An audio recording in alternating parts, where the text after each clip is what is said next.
bonsoir chez vous. C'est un plaisir pour moi de vous retrouver encore ce soir. La vindicte populaire, c'est le sujet du jour. Il y a quelques semaines, à Parakou, un jeune étudiant appelé Éloi Dogo a été brûlé vif par un groupuscule d'individus irréfléchis remettant en cause le pouvoir de la justice. Au nom de la vindicte populaire, le rêve d'un jeune est éteint et ne se rallumera plus jamais. Il est urgent et préoccupant pour nous d'en parler sur OC Talk Show. Et pour ça, je suis avec Godwin de Dalouve. Bonjour, précieuse Nadi. Toujours un plaisir de te retrouver. Plaisir partagé, Dalouve. Majwa, on dit oui. La vie est belle. Très belle. Tout va bien. Ça va. Super. Alors, dis-moi, qu'est-ce que la vindicte populaire?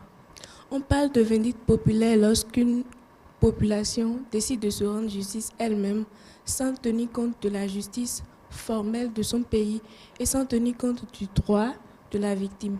D'accord. Dalouve, est-ce que tu as la même définition de... Elle est bonne, c'est la même définition. Je ne vais pas revenir là-dessus. D'accord. Bon. Quelles sont les causes de la vindicte populaire? Déjà, on va parler un peu de l'histoire du Bénin. En général, en Afrique, dans beaucoup de pays d'Afrique, ça arrive. D'où je viens, du Congo-Brazzaville. Déjà, tout petit, ça arrivait souvent. Et ici, on va parler d'abord de l'histoire. Vous savez, le peuple béninois, au Bénin, il y a eu beaucoup de royaumes. Donc, des peuples hyper guerriers. Donc, on a le sang chaud de base ici. Ah bon, hein? De base. Dans tout le Bénin? Pardon? Dans tout le Bénin? En général, parce qu'il y a eu le royaume d'Abomey, il y a eu le royaume du Nord, il y a eu le royaume à côté vers, on va parler d'à côté de Porto Novo. Ici, c'est des peuples guerriers. Il faut comprendre l'histoire, il faut comprendre comment on fonctionne ici, déjà.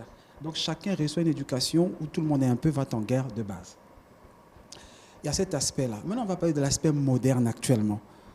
C'est cette impression qu'on a dans son esprit de se dire que je n'ai pas foi en la justice de mon pays. La justice des plus forts, la justice de ceux qui ont les moyens, la justice de ceux qui ont les relations. Donc les gens se disent, bah, écoute, à quoi ça sert d'envoyer un gars au commissariat et le système ne va pas respecter les choses comme il se doit. Donc on se rend qu'on appelle la justice nous-mêmes. Mais ce n'est pas seulement au Bénin, ça se fait. Dans tous les pays d'Afrique, je suis allé lire, j'ai constaté à Madagascar, ça se répète tout le temps.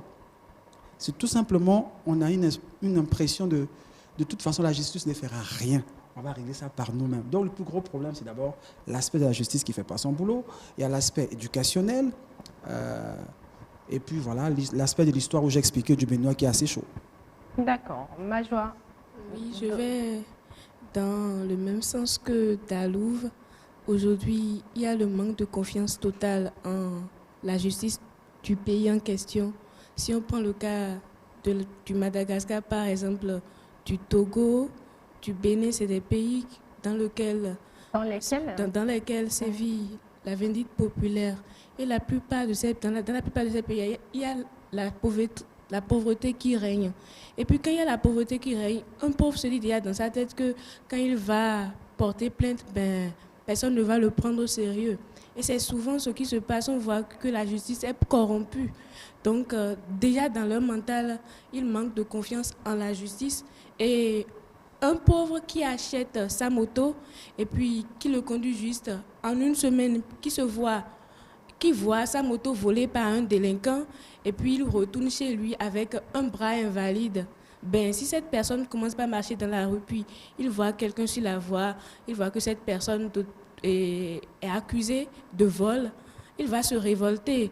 La colère qui était en lui depuis longtemps va se raviver. Il va se dire, mais je suis parti confier le dossier à la justice de mon pays. Ils n'ont rien fait. Jusqu'à maintenant, ils sont en train de me tourner. Je ne veux pas que cela arrive à mon frère. Je ne veux pas que cela arrive à ceux qui sont autour de moi. Que celui-là, il disparaît. Donc, il y a aussi l'insécurité. Parce qu'actuellement, on prend par exemple l'exemple au Bénin, il y a plusieurs émidiamans qui s'y mettent. Les émidiamans, c'est des gens qui travaillent de nuit. Il y a des commerçantes qui s'y mettent. C'est des femmes qui travaillent de nuit et se disent, mais si je sors la nuit, je rencontre cet individu, il peut me faire du mal. Vaut mieux dire 1 moins 1 pour que ça donne 0 que de dire 1 plus 1 pour que ça donne 2. Donc, ils se rendent justice eux-mêmes et se disent que oui, avec ça, 1 de moins, je serai plus en sécurité. Voilà un peu ce que Mais je peux dire. quelle est cette réflexion-là? Qu'est-ce qui peut motiver? Je n'arrive pas à concevoir le fait que des individus puissent avoir le courage en fait de brûler vif quelqu'un, de mettre la fin à la vie de quelqu'un. Ce n'est pas possible. Déjà même, je pense qu'il faut éduquer les enfants Ouais. et bannir la violence dans nos sociétés. Parce que quand on ne... Je n'arrive juste pas à comprendre, il n'y a même pas d'explication à cela, à mon avis. Déjà, Je peux? Oui, En fait, il y a plusieurs aspects qui causent cela. Déjà, il faut voir la misère des gens. Vous savez, les gens, quand ils ont mais des ça problèmes... c'est du je viens. cannibalisme, hein, c'est pas Quand possible. je viens. En fait, on ne va pas justifier, mais on observe, on constate, on va expliquer. La misère des gens. Les gens ont des problèmes. Et veulent tout le monde cherche, en fait, la cause de son problème. Nous construisons des personnes qui sont assistées. On ne construit pas des personnes qui se disent qu'est-ce que je peux apporter comme solution, même si c'est compliqué, je vais trouver et tirer mon épingle du jeu. C'est d'abord mental. Donc notre formation, notre système éducatif pose problème. Et tout le monde estime que son problème vient de X et Y. Et à la misère, les gens n'arrivent pas à manger à leur faim. Il faut dire la vérité, nous sommes des privilégiés. Non, les gens souffrent énormément. Donc tout le monde est prêt à déverser sa haine dès que l'occasion se présente. Ça, c'est la réalité, ça. Mais on le remarque d'ailleurs en circulation où on insulte sans Précieuse, vergogne les je gens. vais vous raconter une histoire. Le premier mot que j'ai entendu du fond est choquant. Je débarquais à Cotonou pour la première fois en 2003. Je prends un ZEM. J'étais curieux, je voulais monter sur un ZEM. Je débarque à l'aéroport de Cotonou. Le premier mot que j'ai entendu, un ZEM, lancer un autre ZEM, je veux le dire, ça va choquer tout le monde. Et pour que les gens comprennent dans quelle situation nous sommes. Les gars ont dit no yome. Je ne savais pas ce que ça fallait dire. Pour moi, c'est un bonjour, tu vois. Je viens d'arriver au Bénin. Et quand je demande après, voilà ce qu'on me dit. Donc, tu vois, les gens sont énervés, les gens en veulent aux gens, et c'est au quotidien, ça. Ça, c'est cet aspect-là. Et à la misère, les gens souffrent, donc ils veulent des personnes sur qui ils vont déposer leurs problèmes. Mais là, le réel problème, c'est le dysfonctionnement du système judiciaire. Il faut dire les choses comme elles sont. Il faut dire les choses comme elles sont. Moi, si je te soupçonne de quelque chose, il y a la présomption d'innocence, donc il faut éduquer les gens. Mais je te soupçonne de quelque chose, je vais porter plainte et je suis serein. Je sais qu'on doit t'appeler, on va t'interroger. S'il est démontré que ce n'est pas toi, ok. Mais ici, ça ne se fait même pas. Tu peux passer derrière, tu donnes l'argent. Non, je pense que ça se fait aujourd'hui avec le nouveau gouvernement. Je pense que les choses s'arrangent. Et moi, je ne pense pas. Je sais que les choses s'arrangent. Oui. Oui, et en parlant de système judiciaire, j'ai envie que tu me dises, par exemple, qu'est-ce qui est prévu au Bénin pour punir ces personnes-là qui s'adonnent à cette pratique. D'abord, je vais ajouter quelque chose par rapport à cause des discussions. Il y a Je veux un peu plus de vigueur dans ta voix. Tu es triste, en fait, et puis voilà. Ok, la population ne maîtrise pas la loi. Ceux qui font ça ne maîtrisent pas la loi. Ils se disent que oui, ils peuvent le faire. Ils ne connaissent pas, par exemple, la présomption d'innocence. Ils ne savent pas qu'une personne est toujours innocent si le juge ne l'a pas déclaré coupable. Mais il est dit que nul n'est censé ignorer la loi, non? Oui, il est dit cela, mais actuellement, il y a des pauvres qui sont illettrés. Ils ne s'intéressent pas au droit. Les enfants ne s'intéressent pas au droit et puis au principe de l'humanité. Donc, c'est ce que j'aimerais ajouter par rapport aux causes. Et lorsque moi, j'ai fait des recherches par rapport aux lois, j'ai remarqué que côté vindicte populaire, il n'y a pas vraiment une loi exacte qui dit que oui, si tu fais partie de ces personnes qui ont causé la vindicte populaire, tu es passible de telle ou telle peine. Mais on dit souvent dans la loi que c'est un ensemble d'infractions pénales. Ce qui signifie que c'est au juge de décider ce qui t'arrivera. C'est quand tu seras devant le juge, il décidera que oui, il y a eu telle chose, on te fera telle chose. Mais déjà, en 2012, il y a eu abolition de la peine de mort. Donc déjà, dans la tête des Béninois, même ici, ils sont illettrés, ils savent déjà que personne ne doit tuer quelqu'un. Donc pour moi, c'est aussi une loi. Je pense même qu'on n'a même pas besoin de juridiction pour savoir qu'on ne doit pas tuer quelqu'un. Ce n'est pas possible. C'est le minimum. Alors, quelles sont les conséquences de la vindicte populaire? Tout de suite, c'est la méfiance qui se crée autour des gens. Les gens sont méfiants.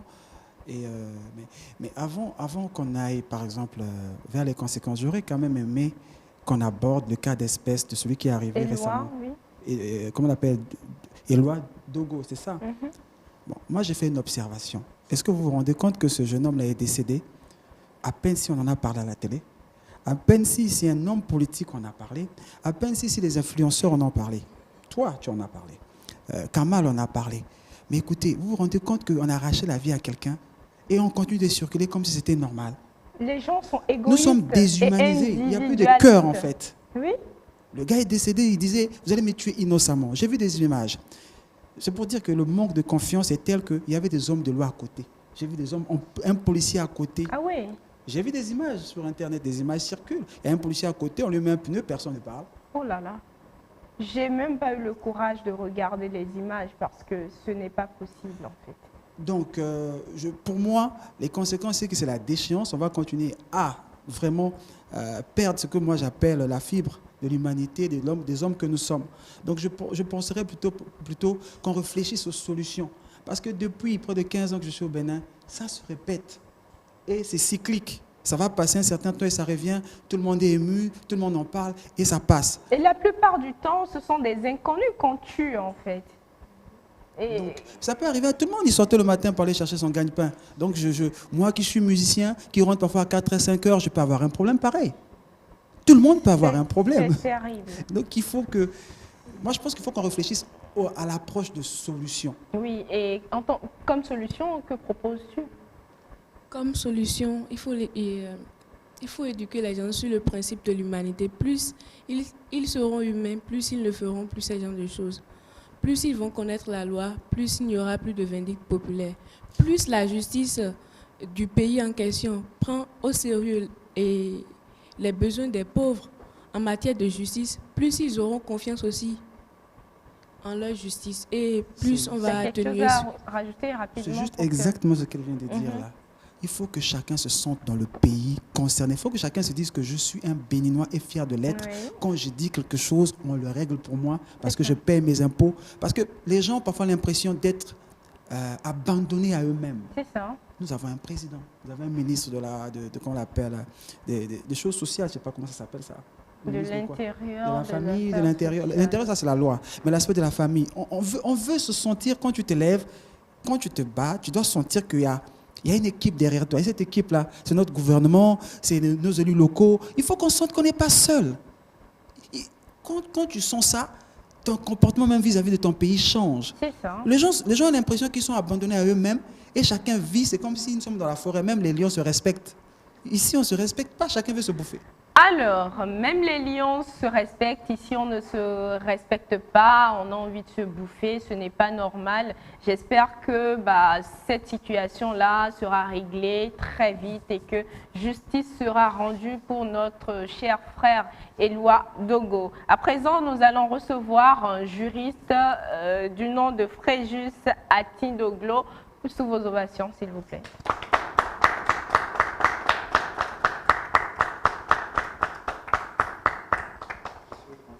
Bonjour.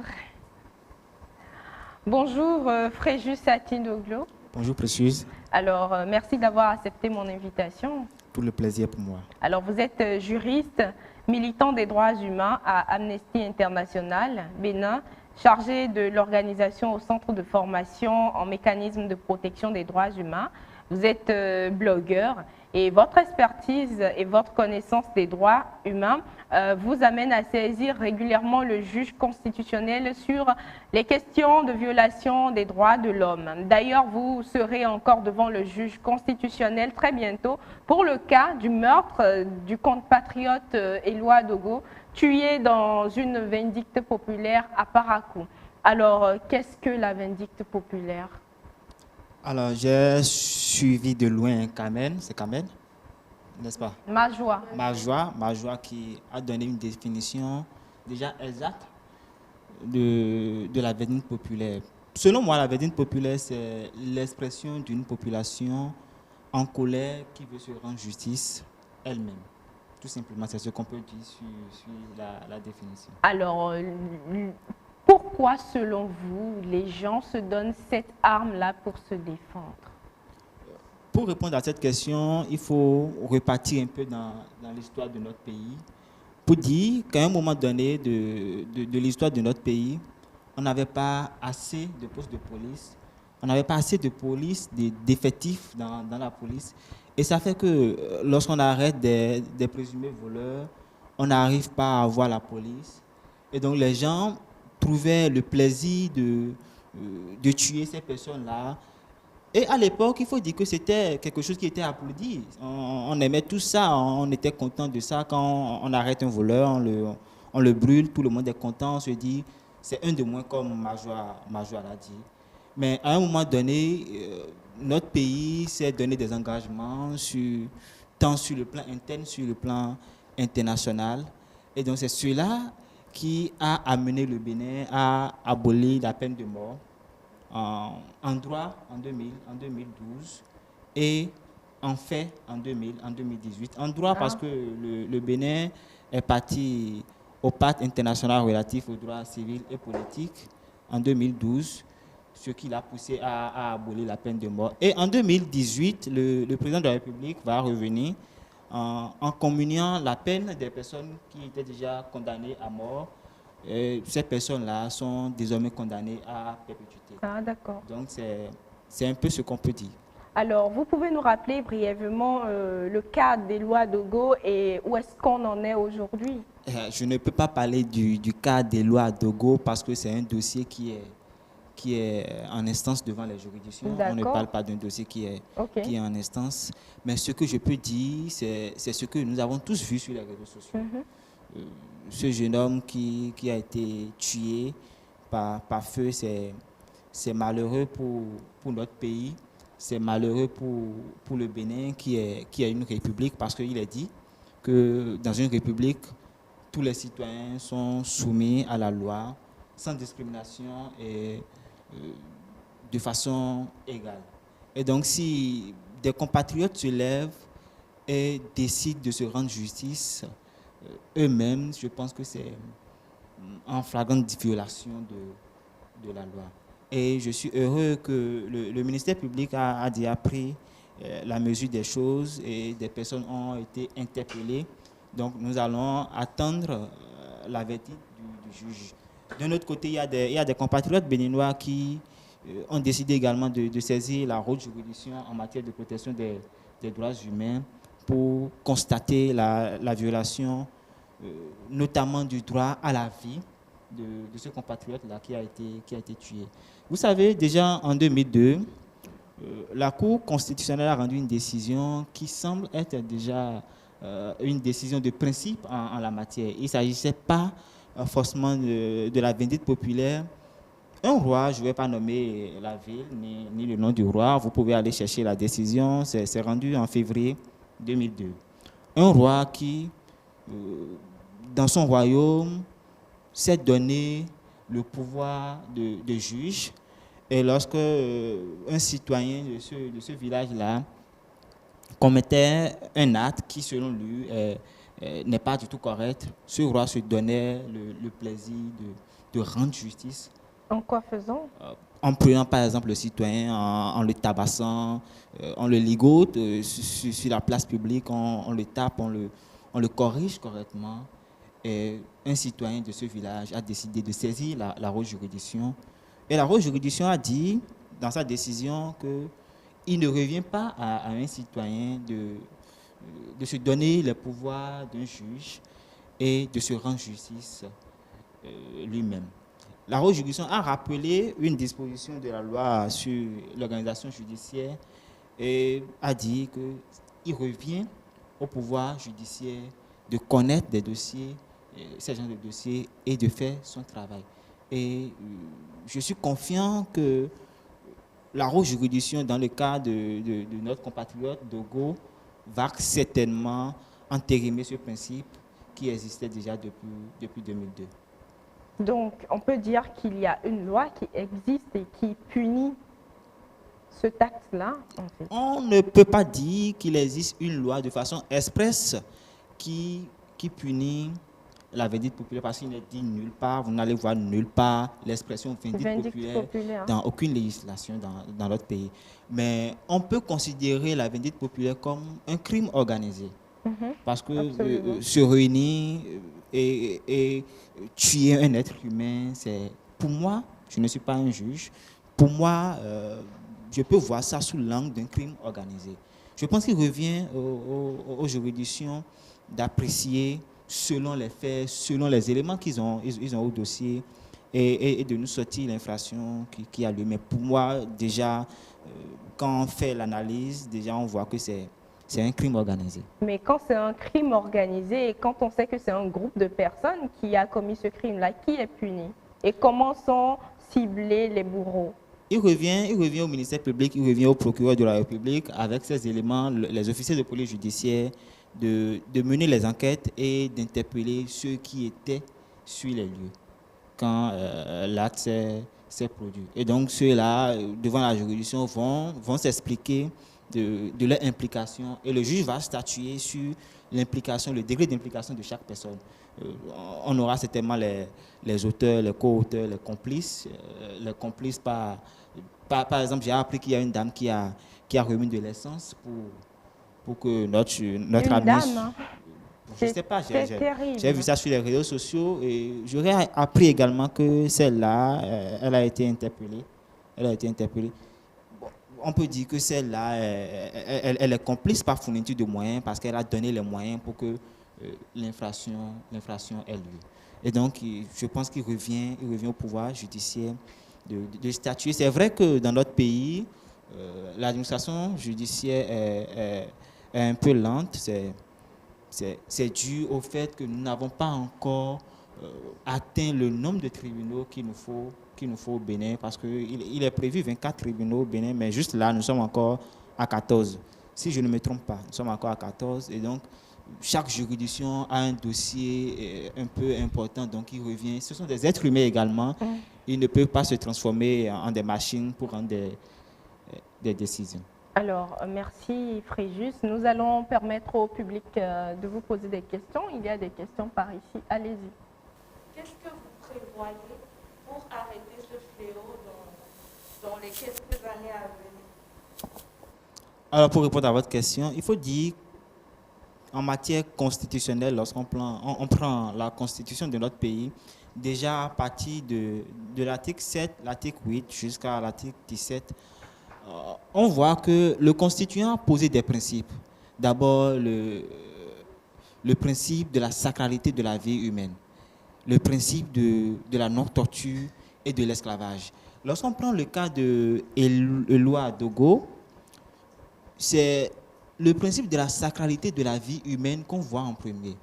Parce que, vous savez, nul n'a le droit de se rendre justice, tout le monde le sait, et nul n'a encore le droit de porter la main sur son semblable jusqu'à lui ôter la vie. Et on vient sur le principe de la non-torture, déjà, Éloi, quand on voit les vidéos, on constate que Éloi a fait objet de torture, de traitements inhumains, dégradants, avant de passer la vie. Et c'est désolant. La Constitution, dans son deuxième chapitre, a également imposé à l'État de faire l'éducation en matière des droits humains. Malheureusement, je ne sais pas si l'État le fait. L'État va nous dire qu'il n'a pas assez de moyens pour le faire. Mais l'État a l'obligation d'éduquer la population sur cette disposition-là que le constituant a prévu. Je pense que l'État a plusieurs moyens de le faire. Nous avons des télévisions, nous avons des radios dans chaque commune, dans chaque village. Et donc, l'État peut le faire. Nous avons des journalistes en langue fon, d'indi et tout ça. Donc, l'État peut.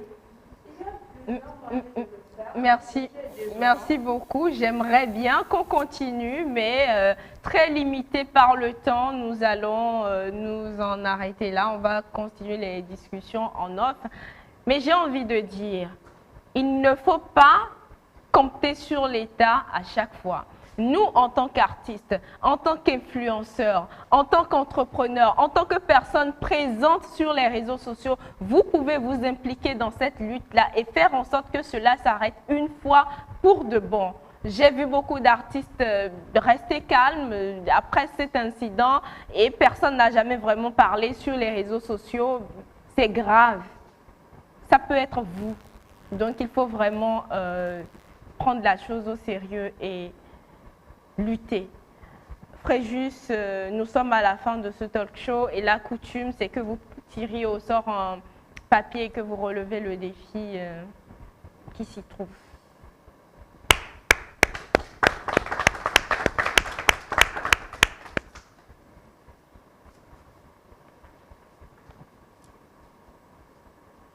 Ça dit quoi? Je lis Verelang chercher ce chat. Oui, alors ce sont des phrases difficiles, compliquées à dire, mais on va vous entendre les dire. Je vais essayer. Verelang chercher ce chat chez ce cher Serge. Un chasseur sachant chasser sans son chien doit savoir sacher avec son... Allez-y. Je reprends ou bien je continue? Non, continuez. Dis donc, Dina, dit-on du do, dodu, de 10, dodu, dis donc. C'est tout? Dis donc. Alors, c'était compliqué, mais c'était sympa. Nous sommes à la fin de OC Talk Show. Merci de nous avoir suivis. On a parlé de vindicte populaire, un sujet très important pour nous tous. Merci à Azalaï Hotel pour ce magnifique cadre. Si vous avez des messages à nous laisser, écrivez-nous par WhatsApp au 61 78 78 74. À très bientôt.